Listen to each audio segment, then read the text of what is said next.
Hello students, कैसे हैं आप लोग। आई होप आप लोगों की पढ़ाई अच्छी चल रही होगी। देखिए, आज हम लोग यूजीसी नेट के लिए 2018 का क्वेश्चन पेपर सॉल्व करने वाले हैं। तो चलिए शुरू करते हैं। आपकी स्क्रीन पर आपको पहला क्वेश्चन हिंदी भाषा और उसके विकास से रिलेटेड दिखाई दे रहा होगा। चलिए उसे देख लेते हैं। निम्नलिखित में से पश्चिमी हिंदी की बोली कौन सी नहीं है। तो याद रखिएगा, जो मगही है वो पश्चिमी हिंदी की बोली नहीं होती है। मगही बिहारी हिंदी की बोली है और बिहारी हिंदी में 3 बोली हैं। देखिए, मगही है, मैथिली है और भोजपुरी है। और पश्चिमी हिंदी में ब्रज भाषा आता है, खड़ी बोली जिसे कि कौरवी बोलते हैं वो आता है, हरियाणवी आता है या बांगरू, हरियाणवी को बांगरू भी कहते हैं, फिर बुंदेली और फिर कन्नौजी। ठीक है, याद रखिएगा। खड़ी बोली शब्द का प्रयोग, याद रखिएगा कि खड़ी बोली शब्द का जो प्रयोग है वो साहित्यिक हिंदी खड़ी बोली के अर्थ में भी होता है और दिल्ली मेरठ के आसपास की लोक बोली के अर्थ में भी होता है।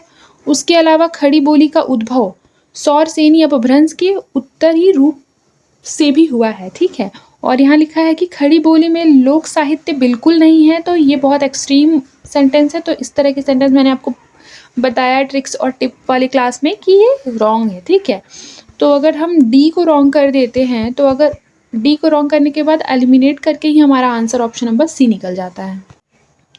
फिर देखिए, आभ्यंतर प्रयत्न के अनुसार वर्णों के कितने भेद हैं। तो इस चीज को याद रखिए कि आभ्यंतर प्रयत्न के अनुसार वर्णों के 4 भेद हैं। ऑप्शन नंबर बी 4 भेद। ठीक है, इस चीज को याद रखिएगा। फिर देखिए, प्रयत्न के आधार पर वर्ण के 2 भेद होते हैं। पहला आभ्यंतर, फिर है बाह्य। कामता प्रसाद गुरु ने आभ्यंतर प्रयत्न के अनुसार वर्णों के 4 भेद तथा बाह्य प्रयत्न के 2 भेद किए हैं जो निम्न है। आभ्यंतर प्रयत्न में होता है स्पृष्ट, ईषत स्पष्ट, विवृत और ईषत विवृत। ठीक है, बाह्य प्रयत्न में अघोष और सघोष। याद रखिए, जबकि संस्कृत व्याकरण के अनुसार आभ्यंतर प्रयत्न के आधार पर वर्णों के 5 भेद और बाह्य प्रयत्न के 11 भेद होते हैं, जो इस प्रकार है: स्पृष्ट, ईषत स्पष्ट, विवृत, ईषत विवृत और संवृत। फिर अगला क्वेश्चन देखिए कि सिद्ध साहित्य के अंतर्गत 84 सिद्धों की वे साहित्यिक रचनाएं आती हैं जो कि तत्कालीन लोक भाषा हिंदी में लिखी गई हों। ऑप्शन नंबर डी इसका करेक्ट आंसर हो जाएगा। घोर अंधारे चंदमणि जिमि उज्जौ करेई, परम महासुह एकहु कड़े दुरीय अशेष हरेई। उपर्युक्त दोहे में महासुह का संबंध किस किस से है। तो याद रखिएगा कि जो महासुह का संबंध है वो किससे है, बताइए। बिल्कुल सही, महासुख जो है वो महासुह का तत्सम है। ठीक है, महासुख जो है वज्रयानियों का क्या है, पारिभाषिक शब्द है। उसके पश्चात प्रज्ञा और योग से महासुख की दशा संभव है। ये बात भी बिल्कुल सही है। महासुख जो होता है वो निर्वाण प्राप्ति में बाधक है, ऐसा कहा नहीं जा सकता। तो अगर हम डी को एलिमिनेट कर देंगे तो करेक्ट आंसर आ जाएगा ऑप्शन नंबर सी। फिर देखिए, कबीर के निर्गुण पंथ का आधार भारतीय वेदांत और सूफियों का प्रेम तत्व है। यह किसका विचार है। तो याद रखिएगा कि यह आचार्य रामचंद्र शुक्ल का विचार है। केवल प्रेम लक्षणा भक्ति का आधार ग्रहण करने के कारण कृष्ण भक्ति शाखा में अश्लील विलासिता की प्रवृत्ति जागृत हुई। यह किसका विचार है। तो इस चीज को याद रखिएगा, Ramchandra Shukla. Option number D. Pranchand Chauhan का संबंध भक्ति की किस शाखा से है। तो याद रखिएगा, प्राणचंद चौहान का जो संबंध है वो राम भक्ति शाखा से है। और याद रखिएगा, ज्ञान मार्गी शाखा कबीर दास जी थे और प्रेम मार्गी मलिक मोहम्मद जायसी, राम भक्ति तुलसीदास, कृष्ण भक्ति सूरदास, स्वसुखी शाखा जीवाराम। ये इंपॉर्टेंट हो जाता है क्योंकि आपने सुना भी नहीं होगा, इसलिए इसको नोट डाउन कर लीजिए कि स्वसुखी शाखा के जो प्रमुख कवि है वो है जीवाराम। और प्राणचंद चौहान जो है वो किससे रिलेटेड है, बताइए। राम भक्ति शाखा से रिलेटेड है। भंवर गीत किसकी रचना है। तो याद रखिए, भंवर गीत जो है वो नंददास की रचना है। ठीक है, इस चीज को याद रखिए। और नंददास की अन्य प्रमुख रचनाओं के बारे में देख लीजिए: अनिकार्थ मंजरी, रस मंजरी, रूप मंजरी, रास पंचाध्यायी या रुक्मणी मंगल। फिर चतुर्भुज दास के ग्रंथ देख लीजिए: चतुर्भुज कीर्तन संग्रह, दान लीला, कीर्तनावली। कृष्णदास के ग्रंथ है जुगलमान चरित, प्रेम तत्व निरूपण। फिर देखिए, अगला क्वेश्चन है, गोरख जगायो जोग भक्ति भगायो लोग। इन पंक्तियों में तुलसीदास जी का क्या अभिप्राय है। तो इस चीज को याद रखिए कि इस पंक्ति में तुलसीदास जी कह रहे हैं कि नाथ पंथ का जो हठ योग है उनका हठयोग मार्ग जो है वो हृदय पक्ष शून्य है, ये बिल्कुल सही है। सी हो जाएगा, योगियों की रहस्य भरी बनियों से जनता की भक्ति भावना दब गई थी। ठीक है, तो ये भी बिल्कुल सही है। इस तरह से देखा जाए तो ए और सी सही है। इसका करेक्ट आंसर हो जाएगा ऑप्शन नंबर डी। ना नगरी काया विधि किन्हा लेई खोजा पावा तेई चिन्हा पै सूठी अगम पंथ बड़ बांका तस मारग जस कुई नाका बांक चढ़ाओ सात खंड ऊंचा चारी बसेरे जाई पहुंचा। शुक्ल जी के अनुसार उक्त पंक्तियों के प्रयुक्त चारी बसेरे से क्या तात्पर्य है? तो इस चीज को याद रखिए, चारी बसेरे से क्या तात्पर्य है बताइए। देखिए, चारी बसेरे से क्या तात्पर्य है, याद रखिए, प्रत्याहार धारणा, ध्यान और समाधि नामक योग के अंग, उसके पश्चात शरीयत, तरीकत, फिर मारिफत, हकीकत नाम 4 सोपान। ठीक है, यानी कि बी और सी इसका करेक्ट आंसर होगा, ऑप्शन नंबर 20 का करेक्ट आंसर होगा। फिर हमारा अगला क्वेश्चन देखिए, जाके कुटुंब सब ढोर ढोवंत फिर ही अजहू बनारसी आस पासा आचार सहित विप्र करहीम दंड उति तीन तनय रविदास दासानुदासा। इन काव्य पंक्तियों में किन भावों की अभिव्यंजना हुई है? तो इसका करेक्ट आंसर हो जाएगा ऑप्शन नंबर बी, जिसमें कि लोक व्यवहार भी है, वर्ण व्यवस्था भी है, विनय भी है, यानी कि ऑप्शन नंबर 20 का करेक्ट आंसर हो जाएगा। फिर देखिए, झूठो है झूठो सदा जगू संत कहंत जे अंतु लहा है ताको सहे सठ संकट कोटिक काढ़त दंत करंत हहा है जानपनी को गुमान बड़ो तुलसी के विचार गंवार महा है जानकी जीवनु जान न जानियो तो जान कहावत जानियो कहाँ है। तीसरी पंक्ति में तुलसीदास जी क्या कहना चाहते हैं? तो देखिए, तीसरी पंक्ति में तुलसीदास जी हैं, वो कहना चाहते हैं कि उन्हें अपने ज्ञानीपन का बहुत अभिमान है, वे स्वयं महागंवार हैं। ठीक है, ऑप्शन नंबर 20 का करेक्ट आंसर होगा। फिर देखिए, अगला क्वेश्चन क्या कह रहा है कि निम्नलिखित पंक्तियों की क्या आशा है? उर्मे माखन चोर गड़े अब कैसहू निकसत नहीं उधो तिरछे हवे जो अड़े। देखिए, सबसे पहले तो गोपी के दिल में गोपी के दिल में कृष्ण बस गए हैं। ठीक है, ये बिल्कुल सही है। फिर है कि वह उन्हें दिल से निकालना चाहती है लेकिन निकलते ही नहीं, ऐसा नहीं है, वो उन्हें दिल से नहीं निकालना चाहती। फिर है वह उन्हें दिल में बसाए रखना चाहती है, ये सही है। फिर है कृष्ण को दिल से निकालना गोपी के लिए असंभव है, ये भी सही है। इस तरह से करेक्ट आंसर क्या होगा अगर बी को एलिमिनेट कर दे? तो ऑप्शन नंबर डी। फिर देखिए, हमारा अगला क्वेश्चन है कि मीराबाई के पदों में मुख्य पद कौन सा है? तो आइए देखते हैं। सबसे पहले तो इसमें है अपूर्व भाव विह्वलता, फिर है रहस्यानुभूति। देखिए, रहस्यानुभूति जो है वो मीराबाई के पदों में नहीं मिलते, बल्कि वो किसके पदों में मिलते हैं बताइए?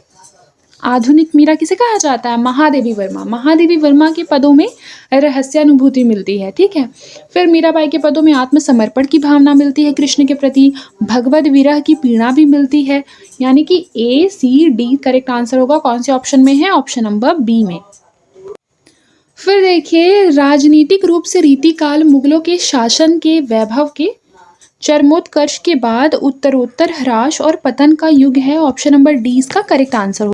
फिर देखिए, कवि ठाकुर ने किस राजा के कटु वचन के कहने पर म्यान से तलवार निकाली थी और कहा था, सेवक सिपाही हम उन राजपूतन का दान युद्ध जुरीबे में नेकू जे न मुरको नीत देन वारे हैं मही के मही पालन को हिये के विरुद्ध है सनेही साचे ऊर के ठाकुर कहत हम बैरी बेवकूफन के जालिम दमाद है अदानिया ससुर के चोजिन के चोजी महा मौजिन के महाराज हम कविराज हैं पै चाकर चातुर के।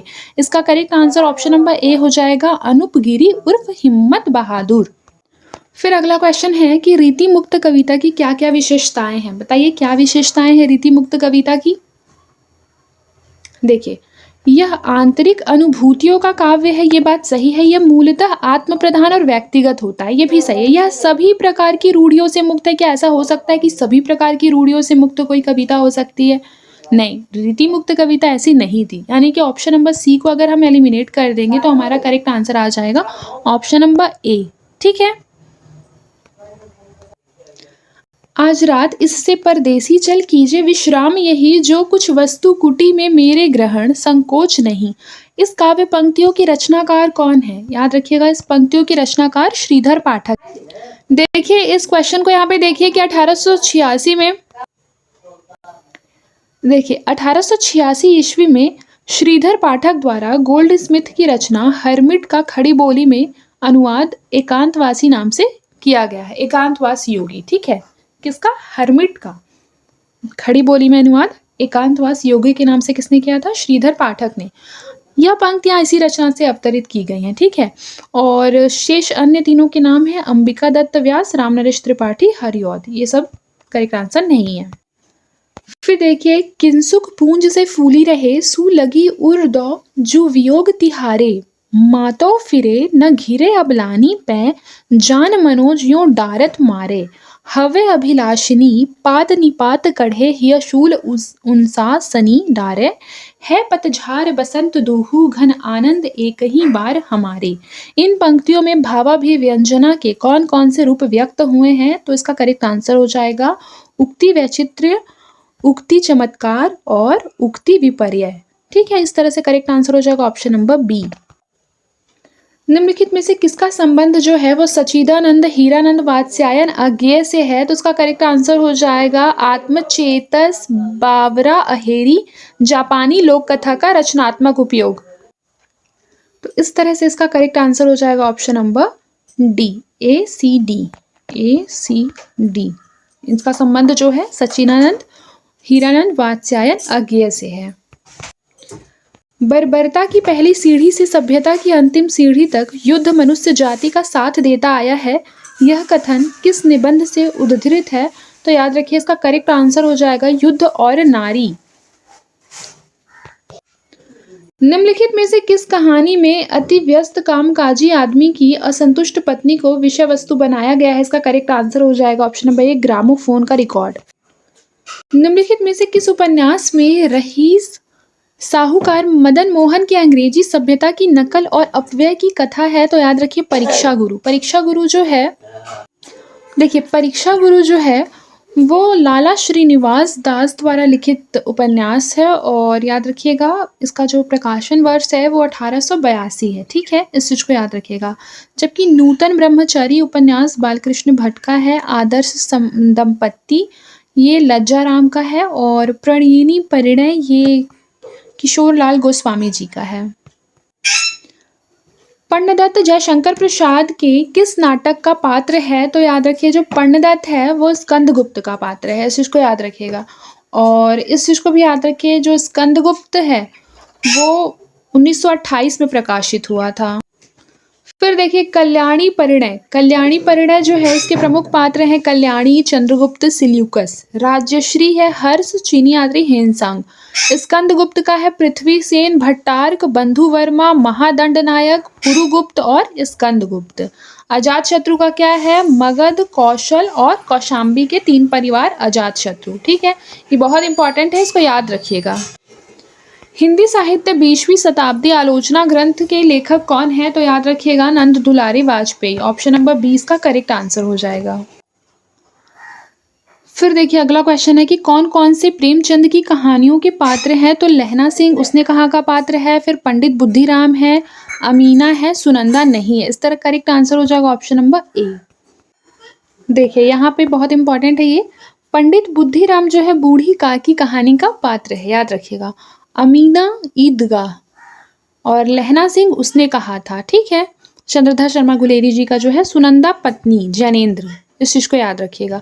इस तरह से अगर देखा जाए तो क्वेश्चन में पूछा गया था कि प्रेमचंद की कहानियों के पात्र कौन कौन है, तो फिर इस हिसाब से पंडित बुद्धिराम हो जाएगा और अमीना हो जाएगा, ठीक है। लहना सिंह उसने कहा था चंद्रधर शर्मा गुलेरी की हमको पता है तो हम ए को एलिमिनेट कर देंगे, ए यहाँ पर भी है। फिर इन दिनों में बचेगा जिसमें कि सुनंदा पात्र नहीं है, तो फिर इस तरह से करेक्ट आंसर आ जाएगा ऑप्शन नंबर बी। फिर देखिए प्रेमचंद के उपन्यासों के पात्र कौन कौन से हैं, तो इस चीज को याद रखिएगा। कृष्णचंद्र है, सोफिया है और गजाधर है, ठीक है। हरिप्रसन्न प्रेमचंद के उपन्यास के पात्र नहीं है, तो इस तरह से करेक्ट आंसर क्या हो जाएगा? Option number C. फिर देखिए कृष्णचंद्र जो है वो सेवा सदन उपन्यास के पात्र है, सोफिया रंगभूमि उपन्यास की पात्र है, सुनीता उपन्यास के पात्र, सुनीता उपन्यास के पात्र कौन है? हरिप्रसन्न, जो कि जैनेन्द्र का उपन्यास है सुनीता। और गजाधर सेवा सदन के ही हैं, गजाधर भी प्रेमचंद का उपन्यास है ये। फिर देखिए हजारी प्रसाद द्विवेदी के द्वारा रचित निबंध संग्रह कौन कौन से हैं। तो हजारी प्रसाद द्विवेदी की जो निबंध है वो है माटी हो गई सोना और विचार वितर्क। इस तरह से ऑप्शन नंबर ए इसका करेक्ट आंसर हो जाएगा। देखिए इसमें आंसर जो है वो गलत दिया हुआ है कि आलोक पर्व एवं विचार और वितर्क, ये जो है ये हजारी प्रसाद द्विवेदी द्वारा रचित निबंध संग्रह है, याद रखिएगा इस चीज को। और माटी हो गई सोना कुछ उथले कुछ गहरे। देखिए आलोक पर्व और विचार वितर्क जो है वो हजारी प्रसाद द्विवेदी की है, जो कि आपके ऑप्शंस में ही नहीं है, ठीक है। ए और सी में किसी भी ऑप्शन में नहीं है। माटी हो गई सोना कुछ उथले और कुछ गहरे, ये जो है वो दूसरे लेखकों की है। जैसे देखिए यहाँ पर सॉल्यूशन में क्या लिखा है, आलोक पर्व एवं विचार और वितर्क निबंध संग्रह, यह आचार्य हजारी प्रसाद द्विवेदी द्वारा रचित है। और इनके अन्य निबंधों में है अशोक के फूल, कल्पलता, कूटज, साहित्य सहचर, मध्यकालीन धर्म साधना, ठीक है। जबकि माटी हो गई सोना निबंध जो है वो कन्हैयालाल मिश्र प्रभाकर की है। कुछ उतले कुछ गहरे निबंध जो है इंद्रनाथ मदान की है। फिर देखिए निम्नलिखित में से कौन से नाटक जो है वो प्रेमचंद जी द्वारा रचित हैं। तो देखिए प्रेमचंद के द्वारा कौन कौन से उपन्यास रचित है, संग्राम और प्रेम की वेदी, यानी कि ऑप्शन नंबर ए जो हो जाएगा ये इसका करेक्ट आंसर हो जाएगा। और संग्राम और प्रेम की वेदी नाटक प्रेमचंद की है। इनका एक अन्य नाटक करबला भी है, जबकि डिक्टेटर और नए खिलाड़ी रचना प्रेमचंद की नहीं है। आवारा मसीहा किसके जीवन पर आधारित है। तो याद रखिएगा शरत चंद्र के। ये इस बार सीजी सेट में पूछा गया था ये क्वेश्चन। और आवारा मसीहा जो है वो किसके द्वारा लिखा गया था, विष्णु प्रभाकर के द्वारा लिखा गया जीवनी है, याद रखिएगा। ये भी पूछा जा सकता है कि जो आवारा मसीहा है उसकी विधा क्या है। तो याद रखिएगा जीवनी है। फिर है शरत चंद्र चट्टोपाध्याय के जीवन वृतांत का वर्णन है, याद रखिएगा इसमें। जबकि बंकिम चंद्र, रविंद्रनाथ टैगोर, विभूति भूषण बंदोपाध्याय तीनों संगत नाम नहीं है। फिर देखिए कौन सी रचनाएं दलित आत्मकथाएं हैं। तो इस चीज को याद रखिएगा, अपने अपने पिंजड़े और मेरी पत्नी और भेड़िया, ये जो है ये दलित आत्मकथा है। ऑप्शन नंबर बी जो हो जाएगा ये इसका करेक्ट आंसर हो जाएगा। मुड़ मुड़ कर देखता हूँ ये राजेंद्र यादव की है। और गर्दिश के दिन जो है वो कमलेश्वर की आत्मकथा है, इस चीज को याद रखिएगा। फिर देखिए हमारा अगला क्वेश्चन है, आचार्य भरत के रस सूत्र के व्याख्याता शंकुक के सिद्धांत का क्या नाम था। तो देखिए शंकुक के सिद्धांत का क्या नाम था बताइए, अनुमितिवाद। आचार्य भरत मुनि रस सूत्र के व्याख्याता शंकुक के सिद्धांत का क्या नाम था, अनुमितिवाद। और याद रखिए आचार्य भट्टलोलट जो है उनका सिद्धांत क्या है, भट्टलोलट का उत्पत्तिवाद या आरोपवाद, शंकुक का अनुमितिवाद या अनुमानवाद। उसके पश्चात भट्टनायक का क्या है, भुक्तिवाद या भोगवाद। फिर अभिनव गुप्त का क्या है, अभिव्यक्तिवाद। निम्नलिखित में से कौन सी पुस्तक जो है आई ए रिचर्ड्स के द्वारा लिखित नहीं है। तो याद रखिएगा कि प्रिंसिपल्स ऑफ लिटरेरी क्रिटिसिज्म ये आई ए रिचर्ड्स की पुस्तक है। और प्रैक्टिकल क्रिटिसिज्म भी रिचर्ड्स की है। कॉलरिज ऑन इमेजिनेशन ये भी रिचर्ड्स की है। जबकि notes towards the definition of culture ये पुस्तक जो है वो रिचर्ड्स की नहीं है, बल्कि किसकी है, टी एस इलियट की है। यहाँ लिख देती हूँ इलियट। फिर देखिए निम्नलिखित में से किन लेखकों का संबंध जो है यथार्थवाद से है। तो इस चीज को याद रखिए, मादाम बावेरी, जॉन लॉक, ये दोनों जो है इनका संबंध किससे है, यथार्थवाद से। ऑप्शन नंबर ए क्या हो जाएगा हमारा करेक्ट आंसर हो जाएगा। साधारणीकरण के विषय में कौन से कथन सही है। तो याद रखिए साधारणीकरण के विषय में कौन से कथन सही है बताइए। देखिए साधारणीकरण जो है वो आलम्बनत्व धर्म का होता है, ये बात सही है। उसके पश्चात साधारणीकरण के लिए भोजकत्व व्यापार अनिवार्य है, ये भी सही है। तो कौन से कथन इसमें सही हो जाएंगे, ऑप्शन नंबर सी, बी और सी। रचना काल की दृष्टि से सूफी रचनाओं का सही अनुक्रम क्या है। तो देखिए सबसे पहले चंदायन, उसके पश्चात मृगावती, फिर चित्रावली, फिर अनुराग बांसुरी। तो इस हिसाब से जो करेक्ट आंसर होगा ऑप्शन नंबर डी हो जाएगा। देखिए सबसे पहले चंदायन का रचना काल 1379 है, मुल्ला दाऊद इसके रचनाकार हैं। मृगावती के 1501 हैं और कुतुबन जो है इसके रचनाकार है। फिर चित्रावली, चित्रावली रचनाकाल क्या है 1613 ईस्वी और उस्मान जो है इसके रचनाकार है। फिर अनुराग बांसुरी किसके हैं? नूर मोहम्मद के। ये चीज़ याद रखिएगा। जन्म काल के आधार पर निम्नलिखित संत कवियों का सही अनुक्रम क्या है? तो सबसे पहले गुरु नानक है, फिर दादू मलुक दास है और फिर सुंदर दास। इस तरह से करेक्ट आंसर हो जाएगा option number B.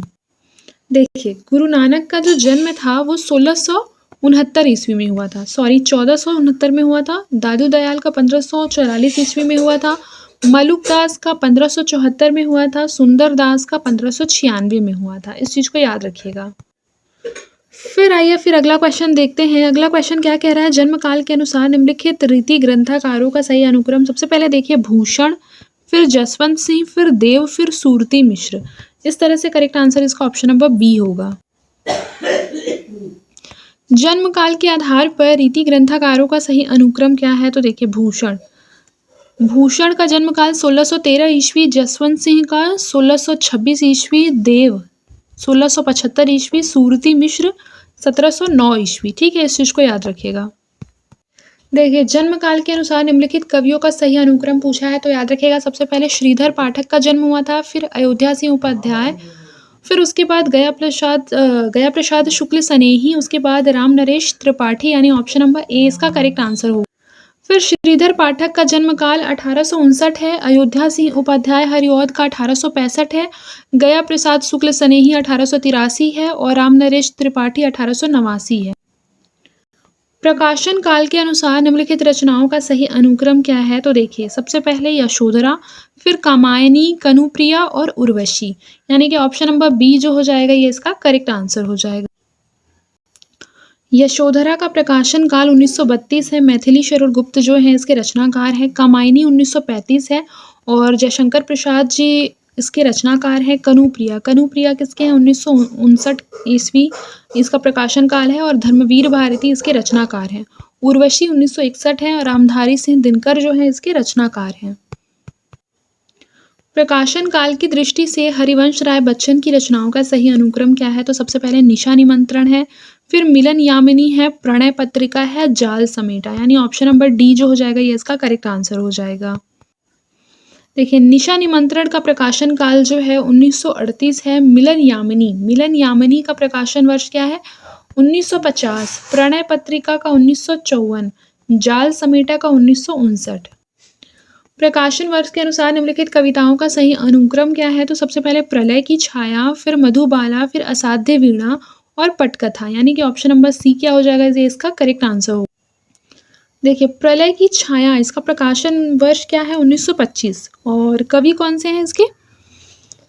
Jaishankar Prasad ji. ठीक है, फिर मधुबाला, मधुबाला का प्रकाशन काल क्या है? 1936। ठीक है, और कवि कौन से हैं? हरिवंश राय बच्चन। असाध्य वीणा का 1961 और कवि कौन कौन से हैं? तो अज्ञेय।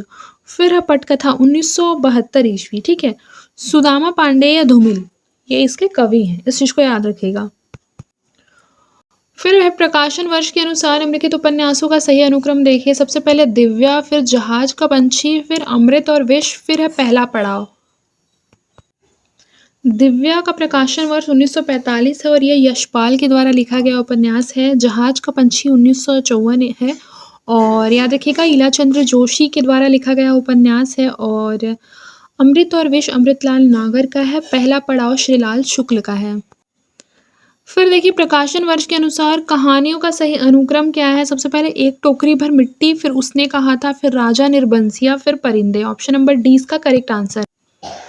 प्रकाशन वर्ष के अनुसार दी गई कहानियों का सही अनुक्रम क्या है? देखिए, सबसे पहले एक टोकरी भर मिट्टी का प्रकाशन वर्ष 1901 है और कहानीकार है माधवराव सप्रे। ठीक है, उसने कहा था 1915 में चंद्रधर शर्मा गुलेरी जी का है। राजा निर्बंसिया 1957 कमलेश्वर के द्वारा लिखा गया है। उसके पश्चात है परिंदे, जिसको कि 1960 प्रकाशन वर्ष है और निर्मल वर्मा के द्वारा लिखा गया है। प्रकाशन वर्ष के अनुसार फिर निबंध संग्रहों का सही अनुक्रम देख लीजिए। सबसे पहले श्रृंखला की कड़ियाँ, फिर अशोक के फूल, आस्था और सौंदर्य कला का जोखिम, ऑप्शन नंबर सी इसका करेक्ट आंसर हो जाए। फिर देखिए, श्रृंखला की कड़ियाँ प्रकाशन वर्ष क्या है? 1942 है। ठीक है, और महादेवी वर्मा जो है इसके निबंधकार हैं। अशोक के फूल हजारी प्रसाद द्विवेदी 1948 अशोक के फूल का प्रकाशन वर्ष है। उसके बाद आस्था और सौंदर्य रामविलास शर्मा 1961 प्रकाशन वर्ष है। उसके पश्चात है कला का जोखिम प्रकाशन वर्ष 1981 निर्मल वर्मा का है।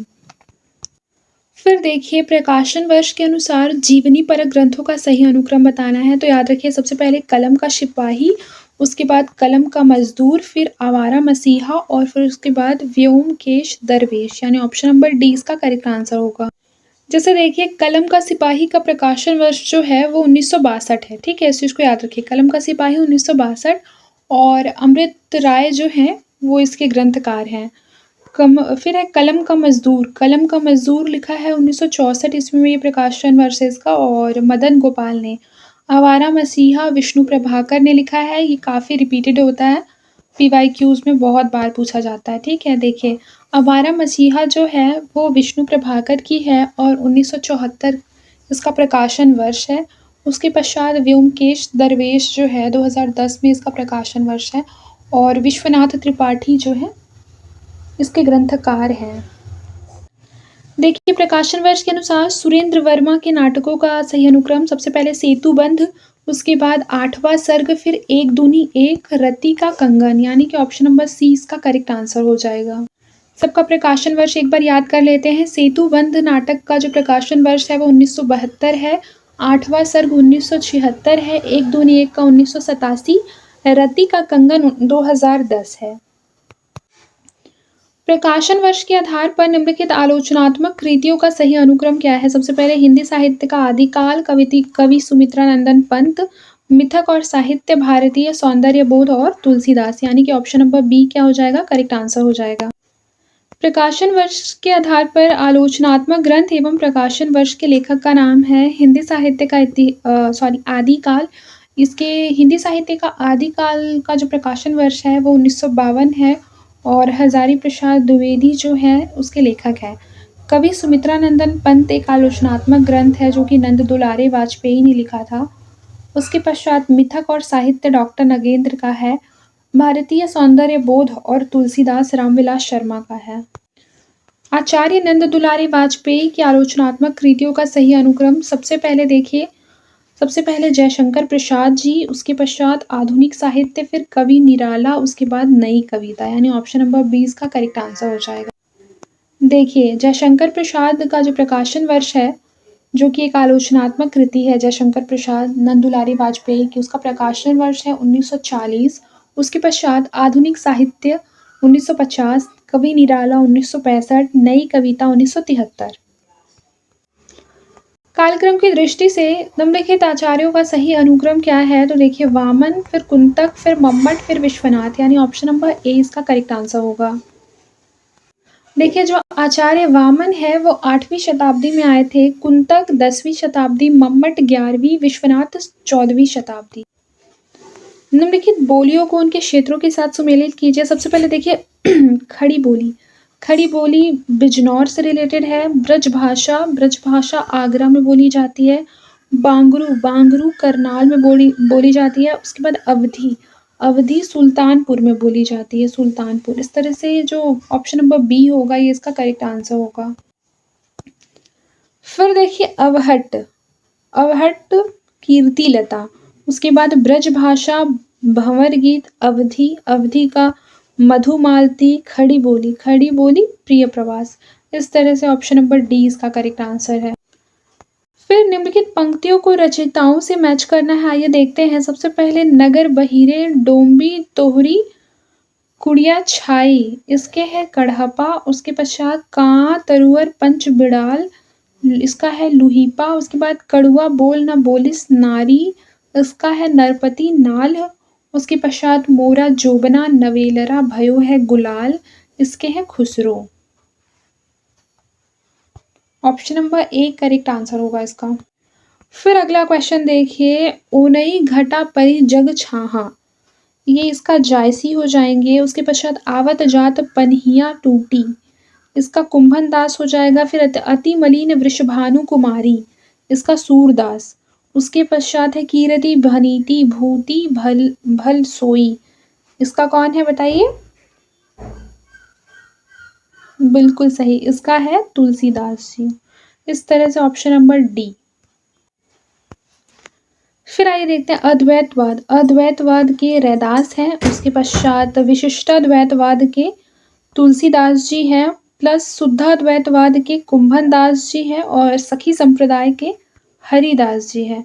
इस तरह से ऑप्शन नंबर ए जो हो जाएगा हमारा करेक्ट आंसर हो जाएगा। फिर देखिए कृतियों को उनके रचनाकारों के साथ मैच करना है, तो आइए देखते हैं। सबसे पहले जपूजी। जपूजी जो हो जाएगा वो नानक का है। उसके पश्चात है रसमंजरी। रसमंजरी नंददास का है। उसके बाद बरवे नायिका भेद ये रहीम का है। उसके बाद वैराग्य संदीपनी। वैराग्य संदीपनी बताइए किसका है? तुलसीदास जी का। इस तरह से करेक्ट आंसर हमारा हो जाएगा ऑप्शन नंबर सी। फिर आइए मैच द कॉलम सॉल्व कर लेते हैं। सबसे पहले शिवराज भूषण। शिवराज भूषण का बताइए अलंकार निरूपण। उसके पश्चात क्या है? देखिए अगर हम एक को भी मैच करते हैं, हमको पता है शिवराज भूषण जो है प्रतिपाद्य का आधार उनका अलंकार निरूपण है, ठीक है। तो अगर हमको एक पता है शिवराज भूषण का, तो हम एक का 4 यहाँ पे दिया हुआ इस तरह से करेक्ट आंसर निकालेंगे ऑप्शन नंबर बी। फिर देखिए रस प्रतिपादक कृतियों को उनके रचनाकारों के साथ सुमेलित कीजिए। आइए से देखते हैं। देखिए रस सागर जो है श्रीपति। उसके पश्चात देखिए रस चंद्रोदय। रस चंद्रोदय का है कविंद्र। उसके पश्चात है रसराज। रसराज का मतीराम। उसके बाद देखिए रस पीयूष निधि। रस पीयूष निधि का क्या हो जाएगा बताइए? बिल्कुल सही सोमनाथ। इस तरह से करेक्ट आंसर होगा ऑप्शन नंबर सी।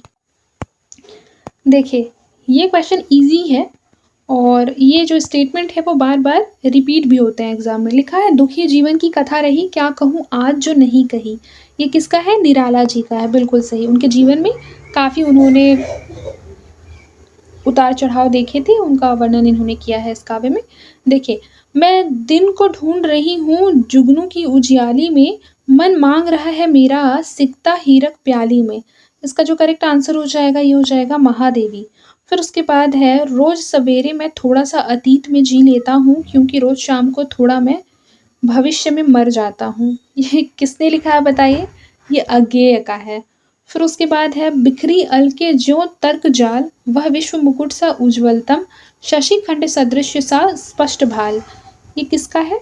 ये जयशंकर प्रसाद जी का। इस तरह से करेक्ट आंसर हो जाएगा ऑप्शन नंबर ए। फिर देखिए पात्रों को संबंध काव्य कृतियों से सुमेलित करना है। सबसे पहले कर्ण। कर्ण है, हमें पता है कि कर्ण किसका पात्र है बताइए? बिल्कुल सही रश्मि रथी का। उसके बाद कमला। कमला किसकी पात्रा है? कमला है प्रलय की छाया। औशीनरी का, औशीनरी उर्वशी में है। और राहुल, राहुल किस में है बताइए? बिल्कुल सही यशोधरा में। यशोधरा का पुत्र रहता है ना राहुल। गौतम बुद्ध का पुत्र कौन था? राहुल। तो इस तरह से करेक्ट आंसर हो जाएगा ऑप्शन नंबर सी।